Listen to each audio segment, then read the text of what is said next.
Hello and welcome to Interactive Distractions, episode number 522. My name is Chris Ferricchio. I'm here with Jason A. Striker. Yo, hello. And Jeff Chorney. Word up. And today we've got distractions for you. We're going to be picking the winner for our Death Stranding 2 contest. So thank you all that entered, and for all of our new patrons, thank you so much. And then we're going to do a little bit of news that may turn into a lot. So we'll see how that turns out. How the conversation goes. Depends on how the conversation goes.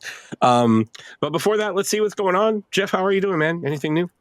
I am not doing too bad. No, nothing new. Got not much planned really this weekend. A buddy of mine, I was telling him about the 8-bit Dose stick I got and how awesome it is. So he wanted one. Nice. And he couldn't find one online really that would deliver quick. So I called up my place and they're like, "Oh yeah, we ordered 2 when you asked to get them in." I'm like, I'm gonna grab that other one for you. Okay. So I went and picked that up today, and we're gonna go meet up with him and his wife and his daughter for lunch tomorrow. So that should be fun. Very cool. So nothing too crazy happening up here. I'm trying a Guinness Zero. It's a non-alcoholic Guinness. Oh, it's a light version of furniture polish. I get it. Yes, there you go. Yeah, I really like it. I was a Guinness fan back in my drinking days, and this tastes exactly how I remember Guinness. So nice. It's one of the few non-alcoholic beers that I'm like, I actually like the taste of this. But if you don't like Guinness, you won't like it. Like Jason said, it tastes like Guinness. So I can do half a Guinness, and that first half is like, yeah, all right, I'm a man. And then afterwards, I'm like, oh, yeah, I'm not. So what you really need to do is do one of the Guinness mixes, like a black and tan or a black and something else. Yeah. And then the first half of the beer is Guinness, and then you can chase it with something different. Exactly. Nice. Never heard of those. Oh, really? Yeah, no. I used to make them in college for people. Like they would, we'd go out and we'd buy black and tan. We used Bass, I think. Okay. And you pour half a glass of Bass, and then you get like a spoon, and then you just pour the Guinness over the spoon and against the glass, and it just layers on top. So since it's less dense, it just floats on the top. And you can do it with a bunch of different beers. Like there's a black and there was a Black and Castle that was Newcastle. I don't know if it works with the new formula that they're doing with Newcastle. I should, you know what? I will try that. I'll get it because the other one I had, the non-alcoholic Corona, is not too bad as long as you drink it while it's still cold. And maybe I'll try it with that. And I'll see if it works with this. Were you talking about the new formula of this? The new formula of Newcastle? Newcastle. Never mind. Newcastle. Anyway, Jason, how are you, man? I don't know. I'm fine. Nothing new. I guess I'm not used to not wearing a hat. Aren't you usually wearing a hat? It's my yearly reminder to people that you have hair? Still have hair. All right, good. Yeah, just letting people know that I'm not bald. For a while, I was real worried because I don't know if it was stress related or what, but like hair was coming out in clumps. Like it was thick, and I was scared. I know it's going to happen eventually. No big deal, but. Yeah, it had me kind of like a little worried. I'm like, I wasn't ready for this. I wasn't expecting it. It just kind of came out of nowhere. But that is since it's thickening up again. It's fine. That's good. Yeah, it's not pulling out anymore, which is great. So, yeah, that's about it. I'm here. I have hair, and I apologize if I did the 2 and 2 thing, the Chuck Woolery thing, because he's a jackass. Fuck that guy. Is he? I don't know. Yeah, I definitely remember him. But I remember the 2 and 2. Mad that he's got that claim to fame. Is he is he just a super douche kind of thing? Super douche. Yeah, we'll just leave it at that. All right. Okay, leave it at that. That sounds good. How about Chris? Who's not a douche? Not much going on. It was a pretty slow, part of my the manufacturing side of my company closes down on the week of July 4th. Nice. So a lot of the business folks are not around, and there's a lot of vacations that happen. So it was a very slow week at work. So it was needed. I was glad that happened. And then yesterday we were supposed to go to our in-laws for a barbecue, and that kind of got canceled. So we just kind of hung out and did nothing. So those are always good days. Those are always, yeah. In my eyes. So, but yeah, that's it. Just playing games. So let's talk about that. We want to start with anything new. Anybody got anything new? Nothing that released new. I'm still playing Death Stranding 2. That's still technically new. Let's talk about Death Stranding. How's that going? It's clicking again. I'm back in full Death Stranding mode. Okay. I found the loop. It's come back to me a lot quicker than the first one. I'm enjoying it, man. The last 2 times I sat down and be like, okay, I'm going to advance the story today. That's what I'm going to do. And no, I just fucking was getting materials and building roads and fucking delivering packages, packages. I can see the desire to do that. Like, I'll tell you something that I was doing in the first game, the past couple of days. It's like, one of the things is like you get likes for different things that you do, right? Well, there are signs you can put up. And one of those signs is speed up. And if you go over a speed up sign that's not yours, with a vehicle, it'll give you a boost. So I had to run something from... Wait a second. Is this Mario Kart or is this... Yes, it's Mario Kart, yeah. A mushroom. Mario Stranding. But I had to run a package for like almost the entire length of one of the roads that was there. So I literally just started running. I would take like 50 steps and drop a speed up. 50 steps, drop a speed up. So that there was just like on the road, there's just like this constant flow of speed up signs. And within one day, I had like an extra 100 to 200 likes out of just those speed up signs. But some of them were missing. Like, people took the time to stop and disassemble them. I'm like, what are you doing? Really? Yeah, few of them were gone. I didn't know that, that was the thing. But I don't quite know how that all works, because sometimes, because they obviously don't build everything for you that everyone's making, because that would just make the game kind of pointless and like super easy. So I'm wondering if it just kind of is like, okay, they're just going to delete the game, deletes them for you or something. I can't. Maybe. Why would somebody dismantle that? That doesn't. I mean, I would assume that my signs would always show up in my game. That's so they do. Yeah. So as I was going, there were a few gaps where I was like, I know there was a sign there. Especially there's one that was on one of the exits to get to the. I forgot one of the forts. It was one of the one-off guys. Like there's the engineer and the craftsman. So like the craftsman, there's like the road like has an exit and it leads to him.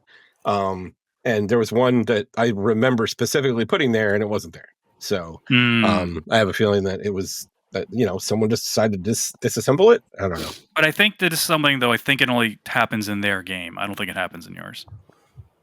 Like, if you disassemble somebody else's thing in your game, I don't think it disappears for them. I hope not, because that's weird. I think it stays. It's just on your game. Because if you're like, I don't want this bridge here, in my game, you can disassemble it, but you can't take it away from their game. Or if you want to position a ladder in a better spot or something like that. Exactly. Yeah, like you can do that. But and I mean flat out, that little mechanic is so awesome for the first game in this game. Because it gives you a reason to do it. Like, if this game didn't have that mechanic of other people getting helped out by you, or like you assisting other people, that shit would be boring. Like, I would never do it. There's no way I would touch it. Like, if people talk about games like Outlaws and stuff like that being kind of like empty open world, this is the emptiest of open worlds when you really think about it. There's really nothing in this world except for like a couple base camps, and then just what you're interacting with. You're not even interacting with other players in real time. It's just structures and signs. Right. It's just through things that you build and leave behind. Exactly. And the fact that you can, that gives you that feedback of like, you're helping people and you get those thumbs up. It's like, I'm doing something right. You know what? I might be a shitty person on planet Earth, but I'm a fucking saint in Stranding. In Death Stranding, where America is apparently only about 20 miles wide. Oh, yes, that's right. Yep. Yeah, you can walk across the entire thing. Yeah, you can walk across the country in a matter of an hour.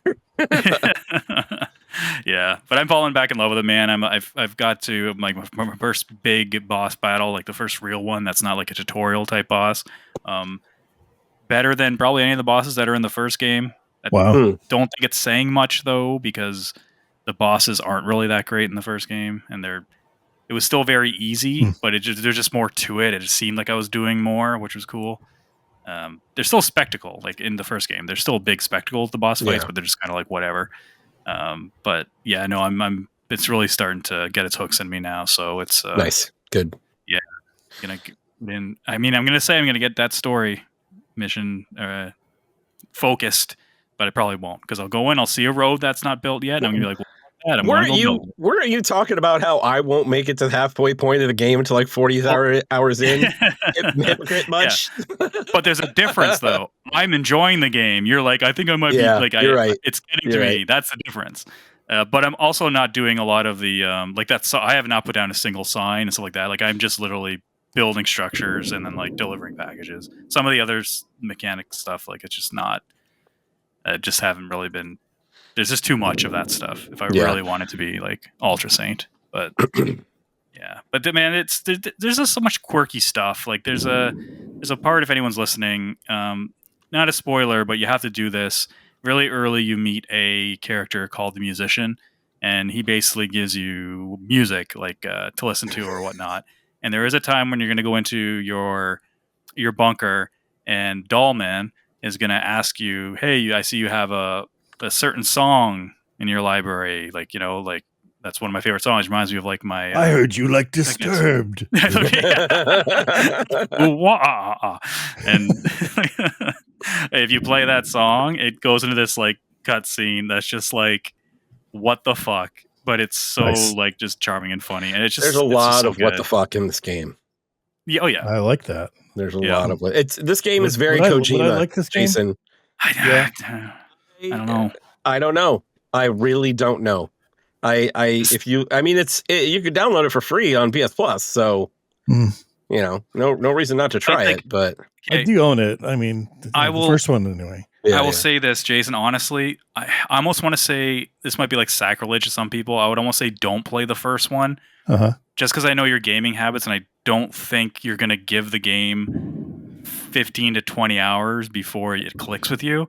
Fuck that. 2 gets into the meat a lot faster. Like not necessarily the meat of the story, but you're getting guns quicker, you're getting vehicles quicker. They give you actual combat missions from the beginning, so you're going into camps and you're taking out dudes. It plays a lot more like Metal Gear Solid 5, like Phantom Pain. Well, you have a lot more options. Taking out dudes as in killing dudes, because... Well, no, just taking them out, like knocking them out. Like you can't kill people in it because of there's repercussions. You can't kill people because story reasons. Yeah. I mean, for all intents and purposes, you are killing them. I mean, the guns, even though they're rubber bullets, I mean they act like real guns. There's just no blood. Like you're still sniping people in the head, and they're dropping, and like they're unconscious for as long as you need them to be unconscious for. Pretty much, exactly. Yeah, and they have the bola gun, right? And where it shoots the essentially 2 balls on a wire and wraps them up. Yeah, that's what I've been using. I just walk around, I'll shoot them once, walk up to them, kick them, and they're knocked out, and I just keep going. That's how I've been doing it. You have to kick them because they'll make noises and grunt and stuff like that. And they get out of it pretty quick if you don't. Like you have to shoot them, let them go down, and then kick them. But I finally got access to guns with real bullets, and that's when they said, don't do that because that would be bad. And I'm like, that's a thing. I forgot. But it is tied to the story. So spoilers. That's why. But I do have an anti-BT pistol now, and that's neat. Well, so starting in 2, every single weapon is anti-BT and anti-personnel. So that's always a plus too. You can just use them. You don't have to switch ammo types or anything like that. Oh, nice. Like in the first game, you have to switch between blood bullets and rubber bullets. There hasn't been any of that yet. Again, storyline stuff, Jason. Yeah. Blood bullets. All right. Blood bullets. Yep. I did have an issue with the stealth at the beginning, because the stealth is not very good at the beginning, because it has that thing that a lot of games have, like Outlaws had it, and it's one of my biggest pet peeves. And I can't remember if I mentioned it in our Discord or on last week's show, but if you get noticed, everybody sees you in the base. It was in the Discord. You've mentioned that on the show before as something that you hate. Yeah, and then like I got this wicked ass like sniper trank, but the problem is it's loud as fuck, and you could be pretty far away from a base sniping people, and they just know where you are, and it just makes the combat really trivial because they just kind of come at you and like not so much a line. They'll kind of go different ways, but you can easily take them out. And I was like, well, why am I ever going to do stealth if it's that hard? But I opened up a stealth pistol, basically like a silencer, and that's totally changed the stealth game because now it's actually viable to go into a base and take them out quickly without anybody hearing. Because before it was just like use the strand, or that's basically it. And the strand you have to get like right next to them, and they can see you pretty quickly. So it's definitely opened that part up a little bit, made it more enjoyable. But that's the only reason I would say like it gives you a decent synopsis of the first game. No matter how you look at the first game, whether you play it, you're still better off probably watching something to see what the fuck just happened in English. Like, but yeah, for the game, the story is all over the place. Yeah, I'll be honest. I watched most of the cutscenes on Yeah. a YouTube video, and I still don't know what the hell's going on. Yeah, it's I out gave there. up after a while because it just wasn't making any sense whatsoever. Geoff, I just met Mama today. Oh wow, really? Yeah, I just met her. Really? Okay, gotcha. Yeah, I wasted a lot of time in that second area. But I'm just doing star missions now. I've switched gears. I do star missions and any other missions that happen to be going to one of the places I'm going, and that's it. That's all I'm doing. Yeah. But yeah, I met her. That was interesting. I like that. I like the story hook that they got with her. It's really interesting. But I'm starting to unlock all the other stuff. Like I've got a lot of the vehicles now. I've got trucks. I've got bikes. What is a defensive bike? What does that mean? Is it just don't really know better actually. armor, or like there's like there's a bike. Well, I should say a trike. There's a trike.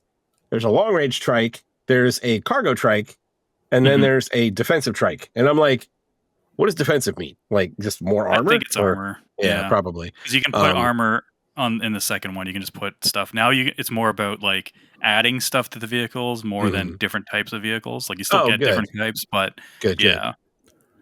So and then I finally I got to use zip lines, and I can definitely see how those could be a game changer. Like they are like this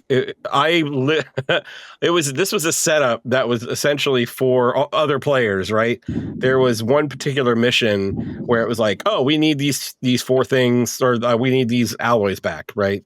And you go down to the area where they are, and there's one on your side of the very long river and one all the way in the other side.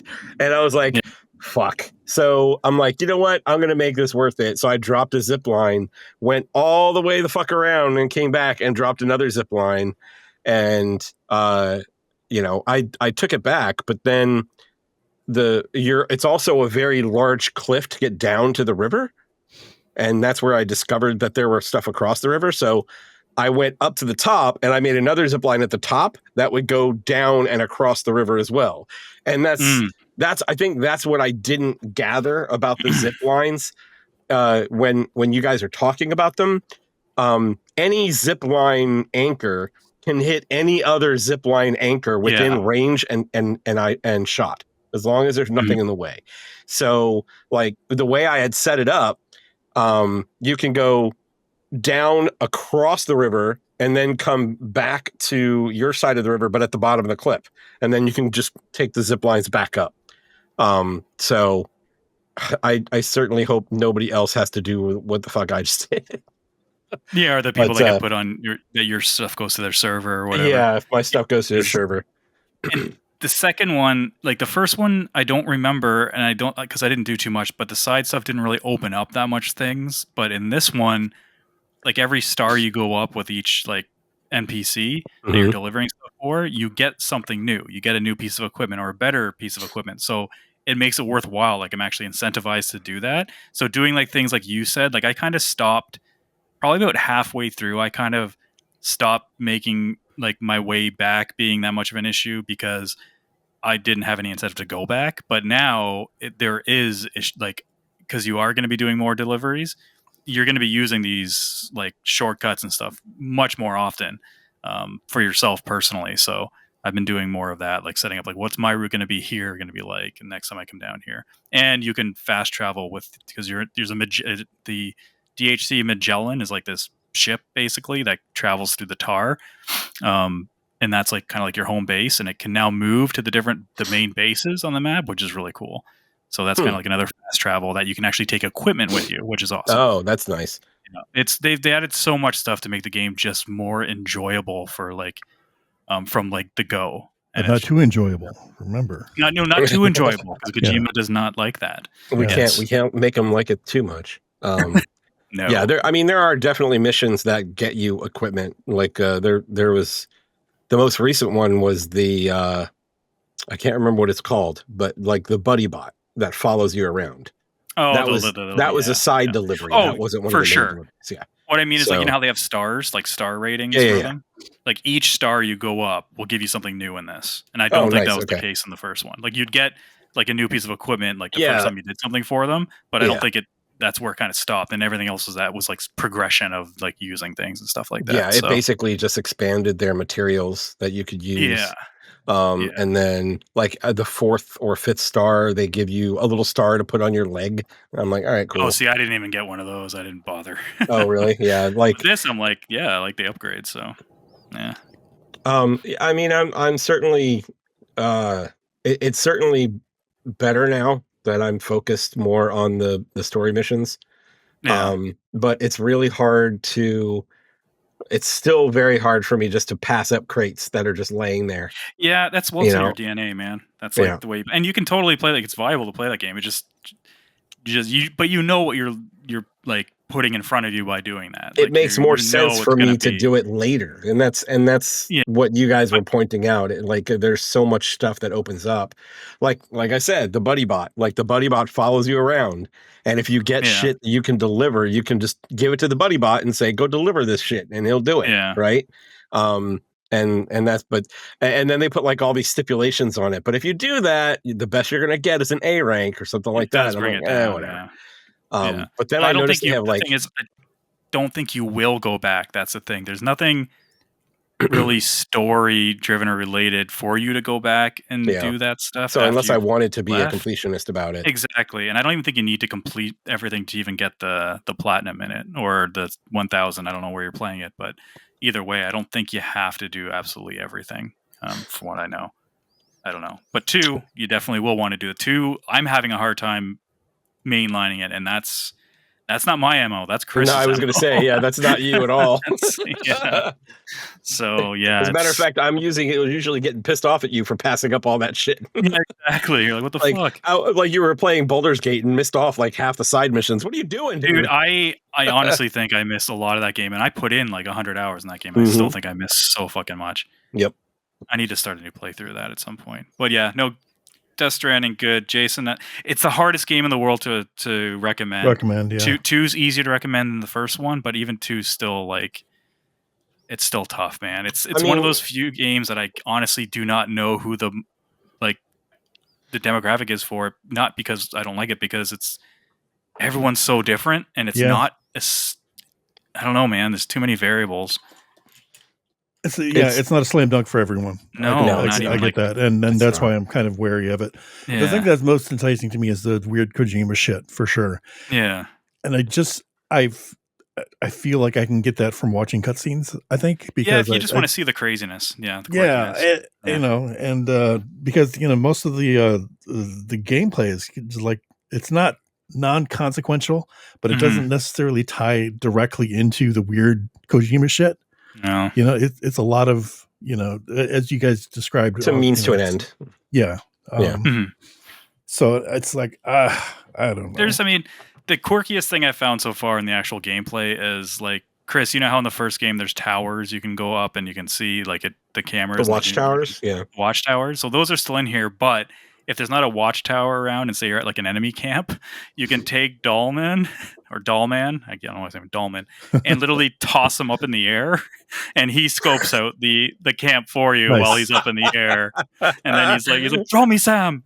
That's you just great. toss him. That's great. I love it. I love it.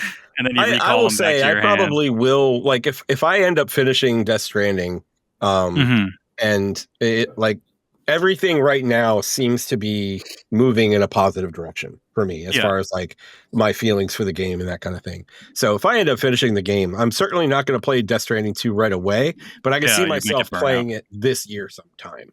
Yeah. And I do want to do that because I feel like it would be an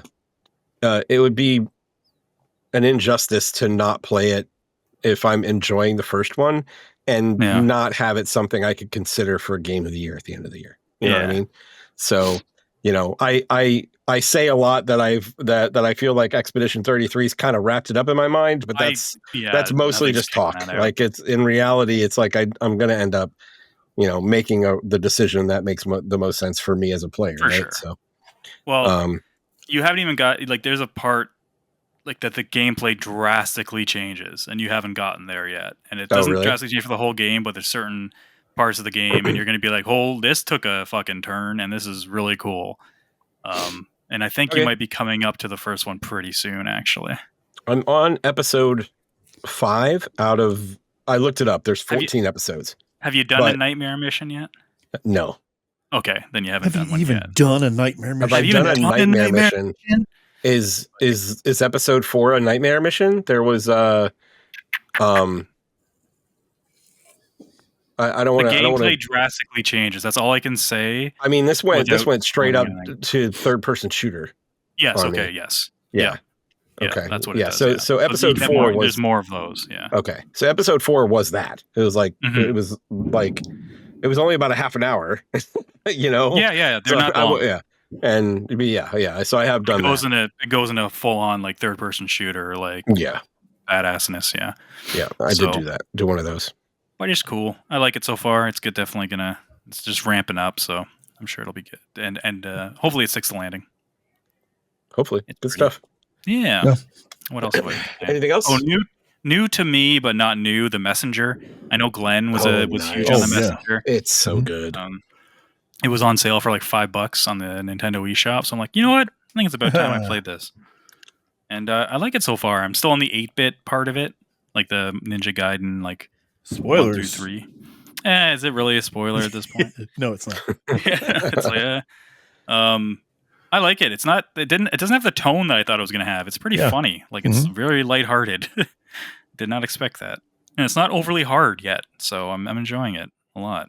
I'm at like, I can tell. I can see where it's gonna get hard because they definitely add a bunch of shit for platforming that I'm like, I can see where they're going with like different type of sword slashes and bouncing around and stuff. Not only that, but you're switching between the phases, you know.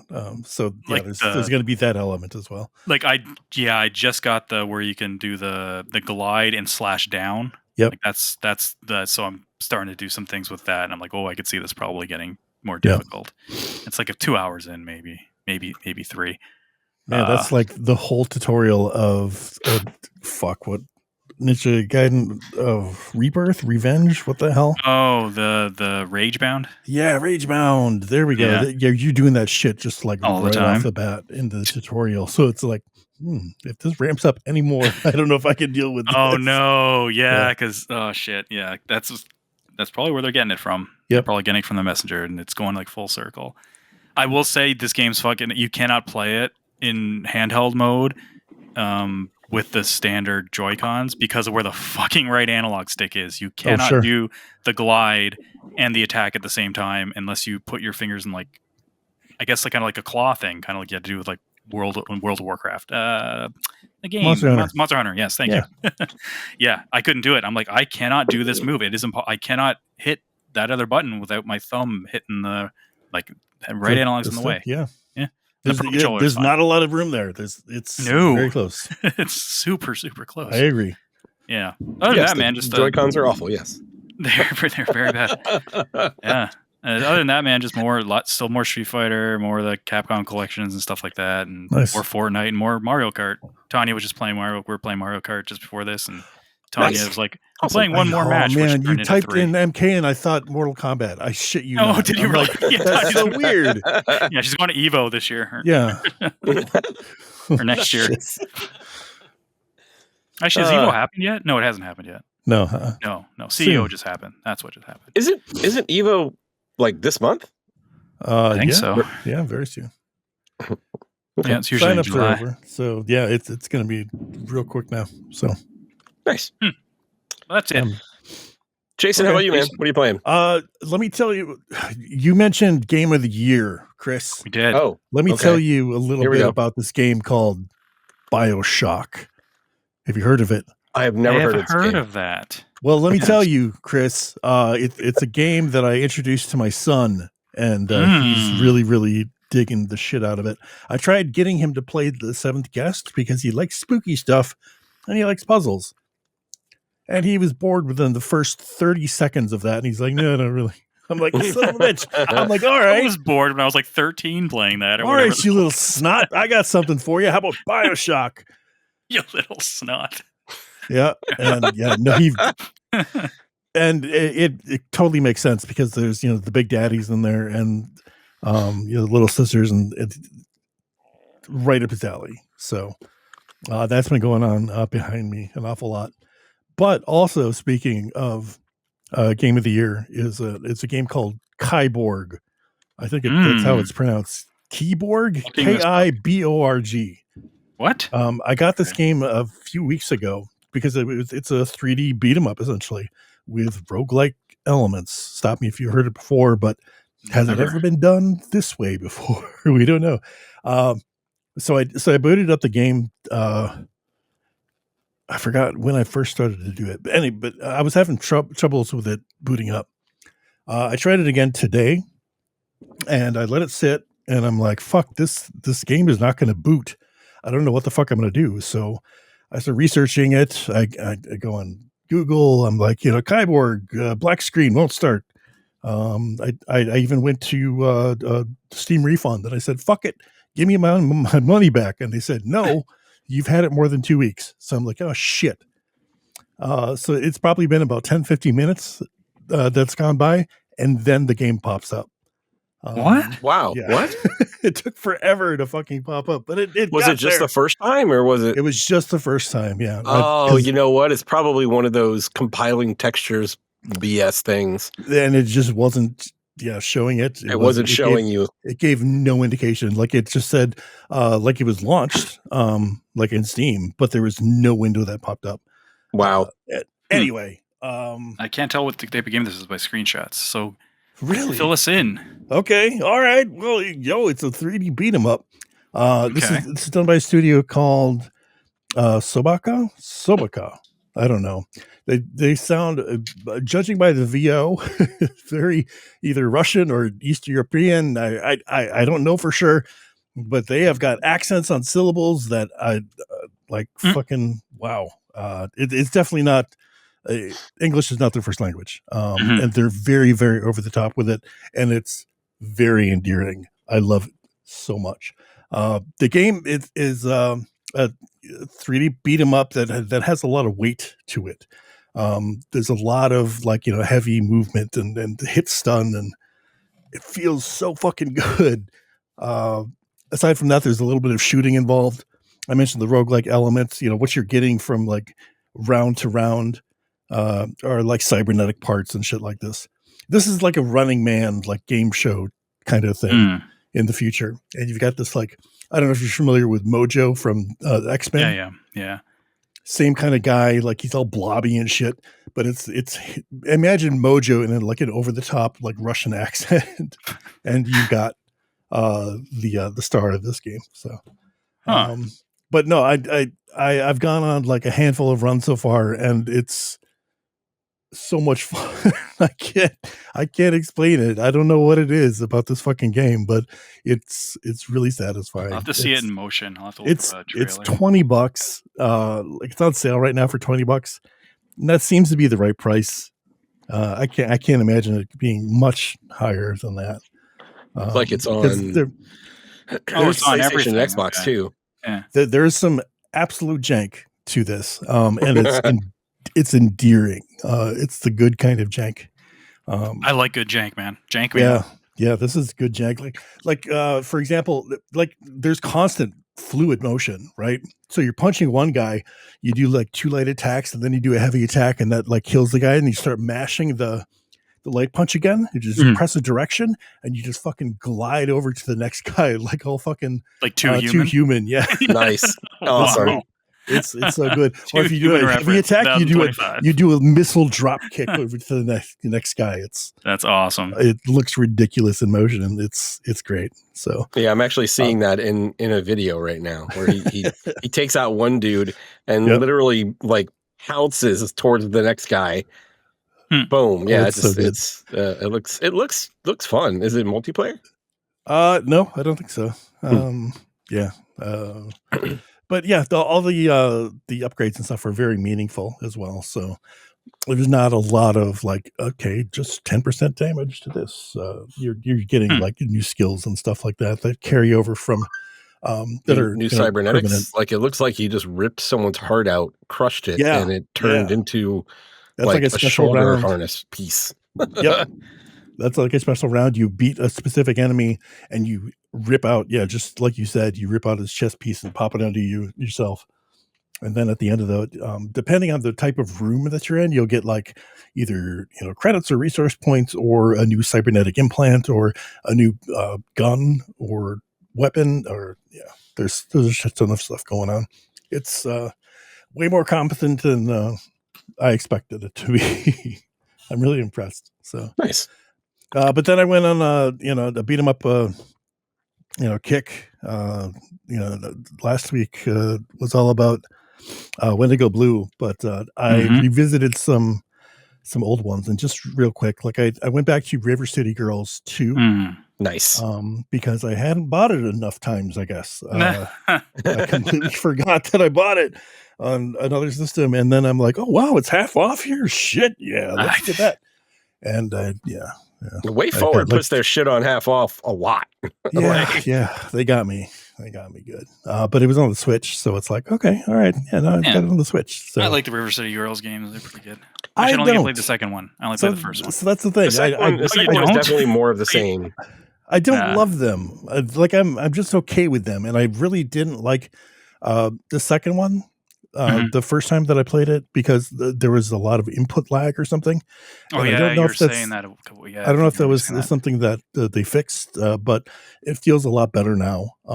So I've been playing that a little bit more. It's still like super unforgiving as far as not necessarily the difficulty, but it's like because it's like a weird like open world kind of situation. You can walk into rooms you do not belong in. And just get messed up, and they're like, continue or go back to like your fucking hideout, which is 8 screens away. It's like and you got to something on like every screen for the most part, or you could just run through, I guess. But it's weird. It's a weird game. I don't know if I'd like the setup to it or the feel of it. But it's I just can't make shit click with it, because you get like assists in this game. And I just can't make the assists connect with anything. So it's frustrating. I don't know if I'm gonna come back to it, but I gave it another shot. When you buy it the third time, you'll exactly. I remember the first time I ended up playing it. I played quite a bit of it. It's just the load times on the Switch were pretty awful. So hopefully the Switch 2 is better. It crashed on me once. Yeah. I don't know. Yeah. Like I was exiting a menu, coming back from the map, and it just fucking boop. It just blipped out of existence. So, but another one that I didn't necessarily like all that much when I first played it was Double Dragon Gaiden. I wanted to give this one another shot. I didn't play it because you weren't too high on it, so I didn't even bother with it. I'm a lot higher on it now. Are you? And I think that maybe because coming off of River City Girls 2, that I'm like, okay, yeah, all right, I get this. You're unlocking stuff a little bit quicker in this one, so it's like you can string the stuff better together better. And I'm starting to get how it glicks a little bit more. Like I didn't understand the first time through that depending on how many enemies you hit with your special moves, it'll drop health. So I was just going through like trying to be as efficient as possible, saving it for just the end boss or whatever. And I should have been using it liberally throughout the stage. So I was having trouble getting to the boss even, and I'm like, "Fuck, this is hard." Until I realized that, and then so you see how some mechanics became apparent to me. And that was on sale recently too. That Still game is. That game's pretty is good. it really? Yeah, it's on Steam. It's $10 right now. $10? Regular 25. Well, that's Steam. I don't Steam have a sale, Steam yeah. machine. Yeah, maybe it's on sale everywhere. Yeah, I'll grab that on Switch. Let's see what else. Oh, I've revisited Streets of Rage 4. So good. Yes. So use one of the other characters by chance? Yeah, I've unlocked a shit ton, but I really only go back to Axel. Oh, really? Because I found out that you can there's new unlockable moves in the survival mode, which came out a long time ago, but I never played it. And I found out that's how you unlock these new moves is essentially just going through your survival mode. So yeah, that's been really fun. He's got a really cool like rolling attack, and it'll replace a move on your current set. So you know how he's got the rising upper, you hit forward X, and he'll do the grand upper. So this new move, he just does like a Blanca ball roll along the ground, but he's on fire. And you can like chain it, like do a couple hits, do the roll, do a couple more hits, do another one, and just like stun lock enemies. It's a lot of fun. I love 4. It did so good with the combos in 4. It was just it almost felt like a fighting game with some of the shit you could pull off. The wall bounces and stuff. I'm just like, this is so cool. That gets my juices flowing. Yeah. Oh my god. Yeah. Oh man, that's why I got so my hopes for Shinobi are so high because it's the same devs. I'm like, fuck. Yeah, I can't wait. Guard Crush also did Absalom, which I talked about a few weeks ago, and they were involved with Streets of Rage as well. So nice. High hopes for that. Let's see. Other than that, Mario Kart, I'm up to date on all my stuff now. I've gotten first in like all the knockout races. Or Stellar Blade. And a little bit of Monster Hunter Wilds, the title update too. The title update last week, but I haven't fought any of the new enemies yet. All I did was I got went through the quest to get Gemma's jacket because I really wanted that because she's really hot, and I wanted her jacket. So there, that's it. That's it. Estelle, that's her name. I was trying to remember the name of the character that they gave you that was playable. That was actually one of the enemies in the game. Oh yeah, and it's Estelle, the cop, big policewoman. Yeah, and I remember playing with her a little bit, and she was super fun to play with. I wouldn't doubt it. Yeah, it's such a fucking good game, man. It's so good. Yeah, very very well done. And so ends my beat 'em up journey for this week. Gotcha. I have nothing to add. All I played was Death Stranding this week. It's been that's pretty much where it's been. I am unfortunately with very limited game time right now, and most of it is focused on trying to get through the game of the game of now, which right now is Death Stranding. So, I don't really have much to add based on what we talked about at the beginning, but I'm certainly enjoying the game more. I still get a little. I don't want to say frustrated, but it's so fucking predictable. Every time you go out into a new area, it's like, oh, okay, well, you're one of two things is going to happen. You're either going to run into a BT area, or you're going to run into what are the name of the mules? A mule area. PMC. And now the mules are terrorists, and they're running around with guns, and they're shooting at me. So it's like they don't give a shit if I'm not going to. They don't care if I die, right? So I don't think it's that much of a spoiler. The game's like 6 years old, or like 5 years old. Yeah, and it's not even that big of a spoiler. It's just part of the base story. Yeah, but yeah, still enjoying it. I'm on my way to my next stop is Mountain Knot City, and that's where I'm at. And then I don't know how many more steps to the west it is before I get to my destination on the West Coast, but yeah, it's I've the past day and the past couple of days after I talked about it in the Discord with you guys have been better for sure. So good shit. But yeah, that's about it. All right, let's give away a game, guys. Yes, finally. let's do that. God, I love doing it's fun. It's fun to do. We're gonna do it again.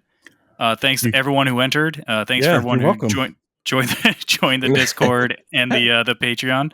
It means the world to us, and 100% of the funds we usually get goes to keeping the lights on for InDis, like doing stuff like servers and this programs we use to do this. And every once in a while, we get to do something like this, and it's kind of exciting. And get back. And we want to do guys. it more. Like we certainly have. We enjoy doing stuff like this because we want to show how much we appreciate the community's input and their interactions. So the more that we can do this, the better. Definitely, for sure.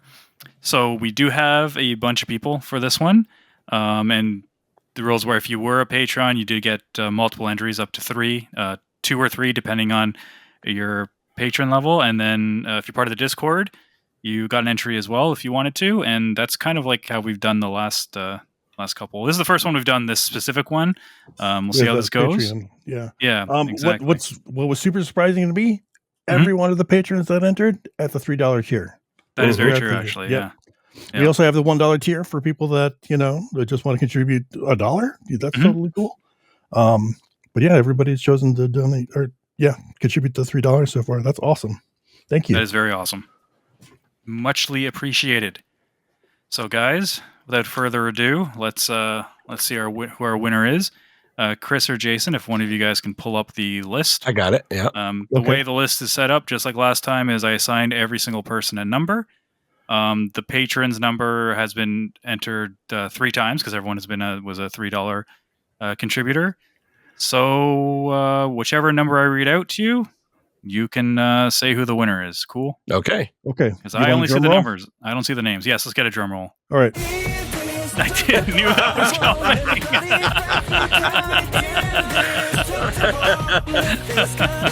You've been waiting. You've been waiting to push that button. Hovering over that. Without fail, that gives me all the feels when I hear that song, and it brings me right back to like 2006 or 7 or whenever that game came out. 9 or so. Yeah. Oh, was it 9? Jesus. Yeah, it was a little bit after that. Yeah. Oh yeah, I guess it would have been. Yeah, it would have been around there. All right, here we go. It's spinning. It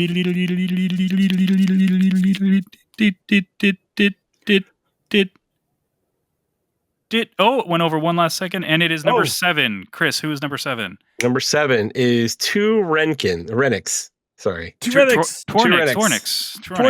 Is that how he says it? Sorry. I did not know that. Cool. Well, Tornix. Neither of us can say it right now. I will... one of us will, most likely myself, will be reaching out to you to be like, get your information, where you want this to be sent, or if you want it digitally, we can work something out as well. So congrats. Awesome. Congratulations. Thanks everybody again. And Chris mentioned off the air that he might have an idea for the next one. So we'll discuss that. And when the time is right, we will let everyone know again. Yep. When this is happening. Cool. That was fun. I wish we could do like those guys like Mr. Beast, how we got started, just be like, just give shit away all the time. Give everything away. One day maybe. I mean, we've only been doing this for 18 years. It'll come eventually, right? Yeah, one day. We're almost there. We're gonna cross that line eventually. Oh fuck. Now let's get into some stuff that it's not fun. No. Do we have to talk about this? I'm gonna start getting really angry. I feel we have to at least acknowledge it. Let's try not to dwell too much on the actual So, as people have been listening for a long time, we do not like to talk about layoffs and studio closures that often, just because it's just overall just negative vibes or whatever. Something happened this past week that just the scale of it, I feel like we kind of have to talk about a little bit, especially considering what has been canceled. So that's basically going to be the bulk of the news, and then we have how many goddamn times this has happened. Yeah, exactly. So yeah, Microsoft. It was rumored they were going to lay off a bunch of people, and the rumor was true. And they laid off roughly 9,000 of their staff, with a big chunk of that being on the Xbox division. So, what do we know from this? Well, some cancellations. Everwild was canceled. Now that's the rare game they showed back when like the series consoles were pretty much first revealed. That one, we haven't seen anything on it in forever. So I was like, okay, whatever. I can kind of see that, whatever. This one was surprising because Phil Spencer just literally said this about Everwild too. A few months ago, he said he went out to Rare and saw Everwild, and he was really impressed with what they showed. And then a bunch of the staff or the higher ups at Microsoft said they really liked what ESO's, the Elder Scrolls Online developer, like ZeniMax Online, their new game, which hasn't been officially announced yet. It was like Project Blackbird or something like that. Was apparently looking really, really good and really awesome. That's been shut down. They canceled it, and it's like, what the fuck? And the big one that I was looking forward to, Perfect Dark, the reboot, which they just showed last year. Yeah. Which turns out the game was not that much like everyone kind of figured they were going to see it this year, because if they showed that slice last year, it's got to be close, right? No, apparently that's basically what it was. It was a vertical slice of like more of a proof of concept game more than anything. That's canceled. Like it was technically in engine, but it could have fallen apart at any point in time. Exactly. Yeah. It was held together with like duct tape, pretty much. Wooden duct tape. Then it continued on. They laid off half their staff at Turn 10. Turn 10 makes Forza. Forza is one of the pillar games, flagship titles of Xbox. Horizon has taken over that spot because Horizon does much, much better. Forza Motorsport is the GTA, the sim game, basically. Half of that team is gone. I'm assuming they're going to roll that into the Forza Horizon team, and that's what they're going to do because they just released that on PlayStation 5 and it did really well, so they're probably like, well, that's going to be that for now. Yeah. Interesting. Romero Studio. That a lot of people, I did not know this existed. Yeah. But apparently Microsoft was publishing their first game, and Romero, people who might not know him, like us old people on this podcast, he was on the id team with Carmack and those guys who did Wolfenstein and Doom and all that stuff. Then that stellar game Daikatana, which was awesome, which it was hot garbage if people remember that far back. That was when he split off and did his own thing. I don't know if he's done anything else since then, actually. I honestly don't know. Just grow his hair even longer. Just grows his hair, every year. Down to the floor. A little bit longer. Yeah. No new games, just new hair bun. Yep. So they can't. Ponytail. They canceled that, and news just came out today, I believe, or yesterday, that his studio is now non-existent. They didn't have funding, so they couldn't keep the lights on, basically. That's fucked up. Yep. They had just hired like a bunch of people too. Like they hired up and just keep going, Jeff. So where does that leave us? Well, it leaves us with a bunch of fucking questions. What is Xbox gaming now? We don't know. It tastes bad though. It tastes really bad. It's giving me very bad indigestion. It's if these games are getting like chopped, it's not going to end anytime soon, because there's constant news coming out for this. Like Jez Gordon from Windows Central, he just actually tweeted something out not too long before we recorded this that Amy Hood, she's one of the higher ups, like with Satya Nadella, is apparently putting very strict guidelines on the Xbox division, and he thinks that these are just unrealistic. So there's probably going to be more cuts. Again, who knows when, but they're unrealistic. Like it seems like Microsoft wants to kill the Xbox division as it is now. And I think that's evident at this point. I think they just want to be the software developer, which is fine, whatever. That's not the problem. Is everything that comes with the way that they're doing that is butting heads with the Xbox division. And they're like, well, these are the games that make money. They're kind of doing what Ubisoft just recently did. They're cutting off anything that doesn't make money. Basically, that's what it sounds like. Anything that they don't think is going to be a surefire. It's deeper than that, guys. I hate to say it. Deeper than that because they're a bigger company, but well, Problem Like is that deeper like house, though. shortly after, like the day after they laid all these people off, they invited a bunch of developers to an AI tools roundtable at Well, CES. yeah, there is that aspect too, because that's and that's the Microsoft other thing. is they're pushing their AI bot stuff really hard. Like my company has kind of jumped in with Microsoft, and they are pushing Copilot pretty hard.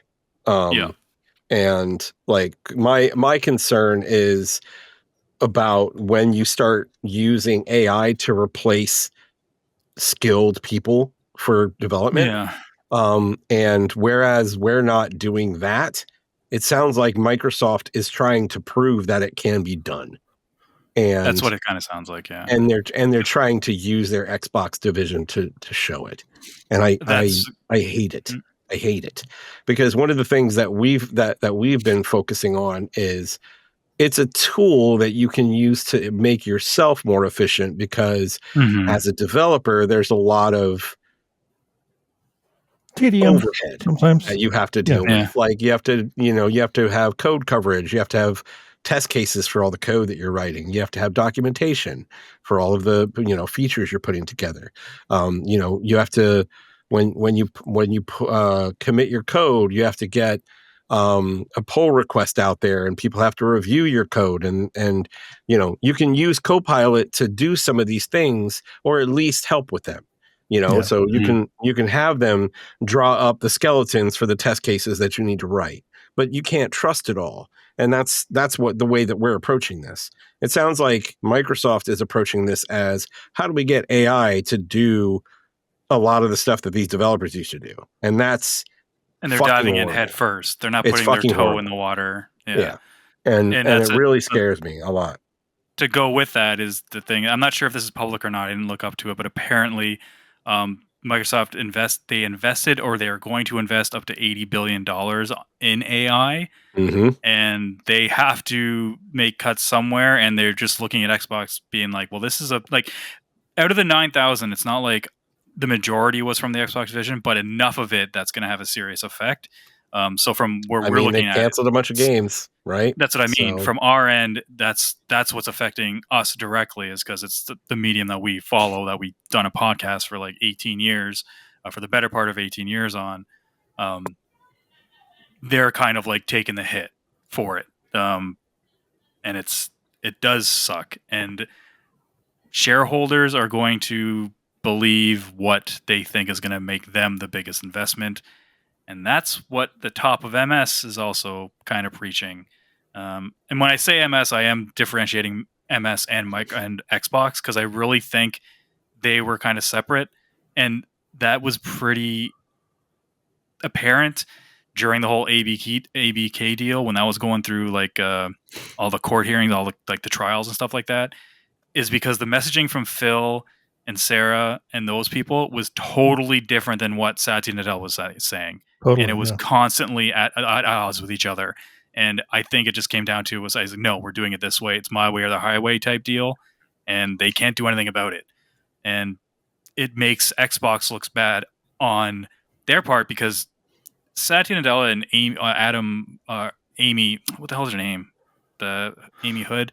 They're not the ones in the public eye all the time that we see. We see Phil Spencer and Sarah Bond and what's his face, Matt Booty, like those guys. And they're do they deserve a lot of this? Yeah, they do, because they're still making these cuts. Like, they're still saying they have to decide who they cut. They're not saying we need to cut. That's coming from above, but they're the ones who get to say, well, this is what we're going to cut. So they're still making those decisions, those ones. And as an Xbox gamer, like, usually I'd say it's definitely primary. Like, I was just kind of like, this is not where I thought this was going to go. When ABK was kind of, because what we were told versus what's happening is almost like a total opposite. And it's not looking good. No, it's not. It's such a scary thing to think of. The future is so short-sighted, for these company heads. Yep. And shareholders. What they don't realize is that by cutting off a hand, that hand was holding onto someone else's hand, and they were holding onto someone else's hand, and you're losing a shit ton of customer respect, loyalty, just love of the industry. I hate to see that go, but if we continue down this road, where we're doing like an AI centric development, I don't really want much part of that. Yeah, I don't either. No. Not, but yeah. I don't. Yeah, no. But that, I think that's even they're going. I think if that does catch on, though, that is going to be an industry wide thing.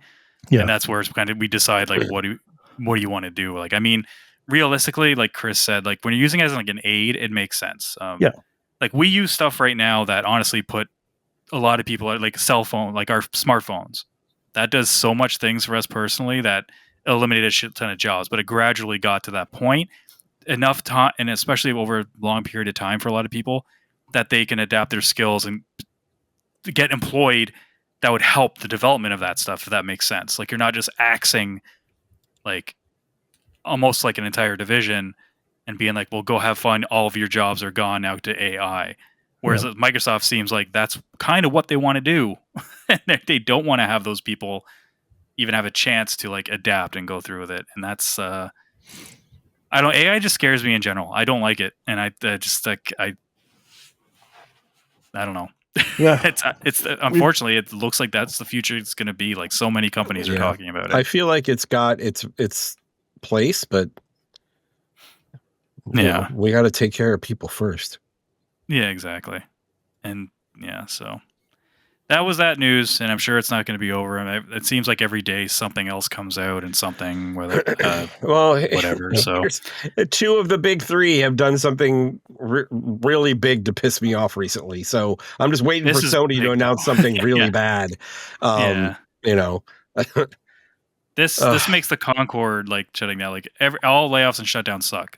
Don't get me wrong, but this is like an avalanche. And what scares me as a consumer isn't so much about the games that are coming. Games get canceled. A lot of games that do get canceled, that things that we don't see is they weren't in good shape. And people will say, well, hey, like just give them more time. Like I've seen the way people act online. If a game gets delayed by a week, some people lose their fucking shit. Imagine being a company that's paying a developer to get a game out and it keeps getting delayed. This is like multiple millions of dollars. And shit happens. Like Scalebound, we need to let that rest. That game was probably ass. That's why it was canceled way back in the day for Take Xbox that One. back. Oh, but what I'm scared is now is like they announced new hardware like 2 weeks ago. Technically, they didn't announce what it is, but they confirm it's coming out. I can't believe a goddamn word this management says. And that's not true. For the sake of I don't think they're telling the truth. I just think at any moment Microsoft and them can just tell them you're not doing that now. And then they have to be like, well, I guess the way it works at these big corporations. Like Xbox is just a division of it. So they might have these plans. They might be working on a new console that's going to come out in 2028 or whatever the hell the date is going to be for that. But at the next time Microsoft corporate turns the corner, they might decide to cut all of Xbox. Who the fuck knows? And if the new console is going to have like all this stuff that they say it's going to have, my big fear now isn't that it's not going to have that. It's if they do what Chris said, if they just cut that off, then what happens to my games, my digital library? Like the ones that are fully downloadable, sure, whatever. But if they decide that goes the way of the dinosaur, like I don't know, like 10 years from now, I was seriously looking like how much could I get if I sold my PS5 and Xbox Series X to get a PS5 Pro? But then the only thing stopped me. I was like, well, my fucking game library. Like I have so much money invested in both consoles. I cannot, at least right now, I couldn't sell either one of them without being like, well, fuck, that really sucks to get a new console. Yeah. And they're too expensive for me to just go out and buy a PS5 Pro or probably what the new Xbox is going to be if it comes out with the prices they're probably going to be at. So it fucking sucks. This industry sucks. It really sucks. Like the games part is good. It's fun. And that's the thing. It's we're at the point where I'm all for capitalism, but we're at the point where we are now at toxic levels of capitalism. Yeah. And it's more everybody's more interested in the shareholder and who gives a shit about the stakeholder as long as they're making their money. Right. Yeah. And that's toxic. That doesn't benefit rich people. consumers. Well, we can end that there because if anything else big happens, we can talk about it. But none of us are happy about this. No. No. But shareholders, again, this could be a I don't even shareholder find thing too. Xbox. I'm still pissed. Like, yeah, exactly. And this would have been like, honestly, this is great news. But it came in a bad week too, and also shareholders probably had something to do with this. But Helldivers 2 is coming out for Xbox. That was announced like 2 days after this whole thing went down. yeah, something like that. Congratulations, Xbox only owners. You are going to have a lot of fun. This game is great. It is amazing. Yep. It's the first, I think it's the first PlayStation published that they're publishing their own game on Xbox, because Death Stranding was a different company, and I think MLB The Show might even be different. They think it still says Sony, like when you boot it up, but I think it's not actually published by them. Oh, okay. So this could be like a who knows what's going to happen. I think we talked about this. I can't remember what show it was, but I remember saying it might have been a collective. But I said, like, if Sony's going to port any of their games to Xbox, the first one's going to be Helldivers 2.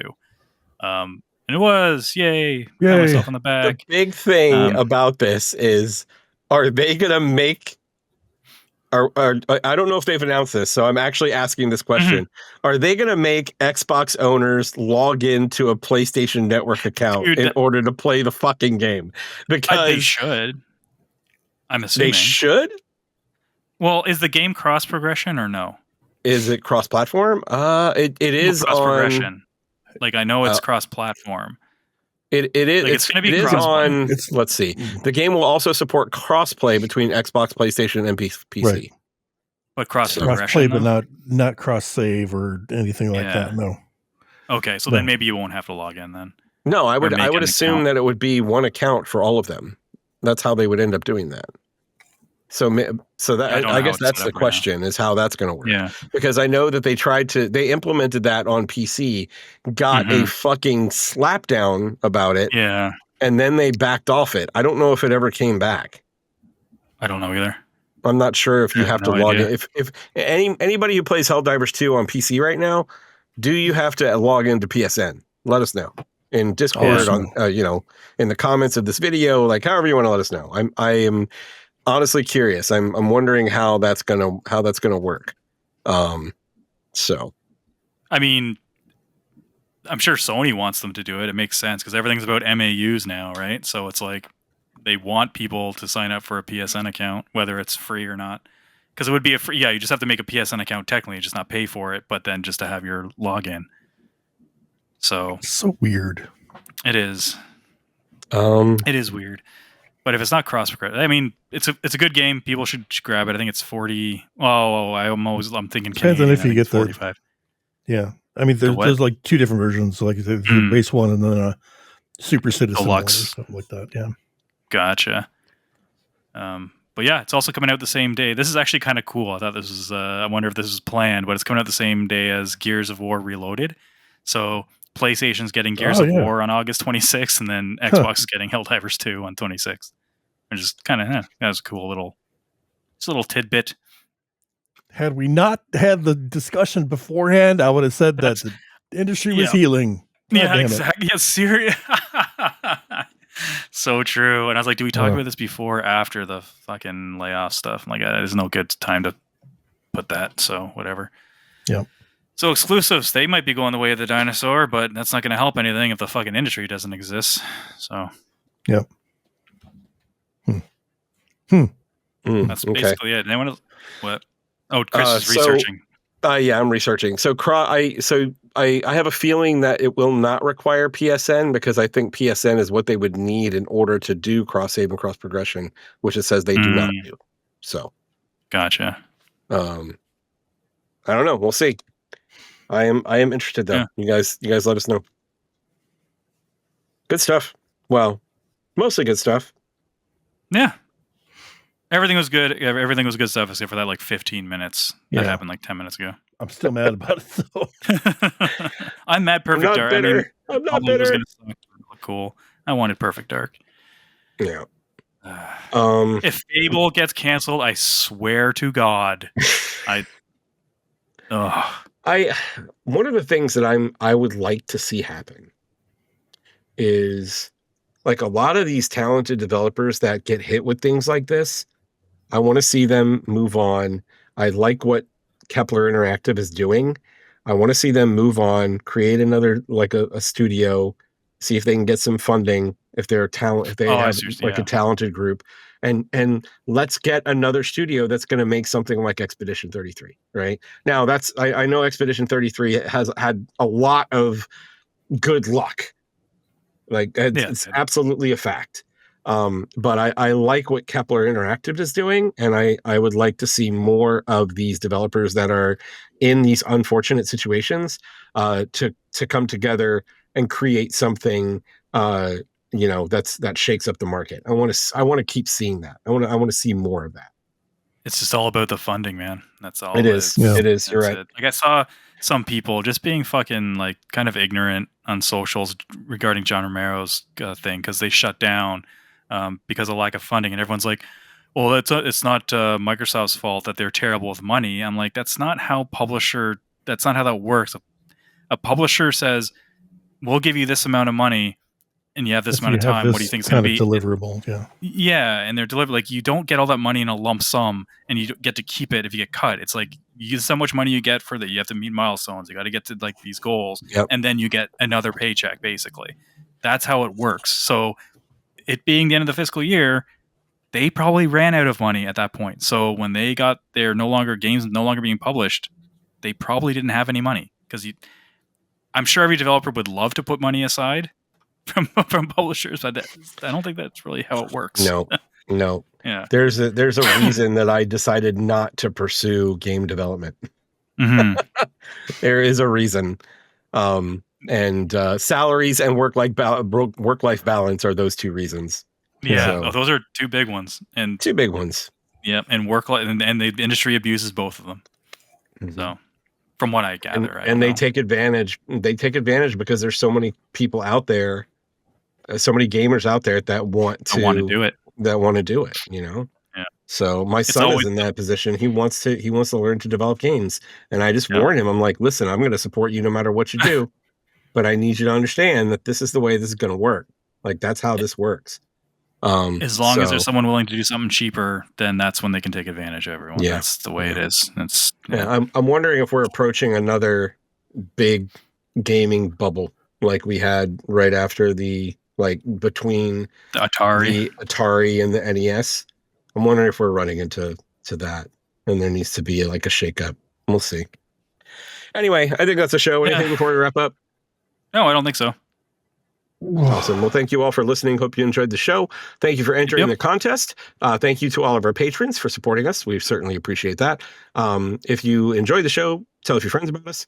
If you're on YouTube, please like, subscribe, and comment. All of those things help us a lot. And we love interacting with you guys. So please do. And that is it. So until next time, my name is Chris. I'm Jason. And I'm Geoff. Play your games, and we'll talk to you next week.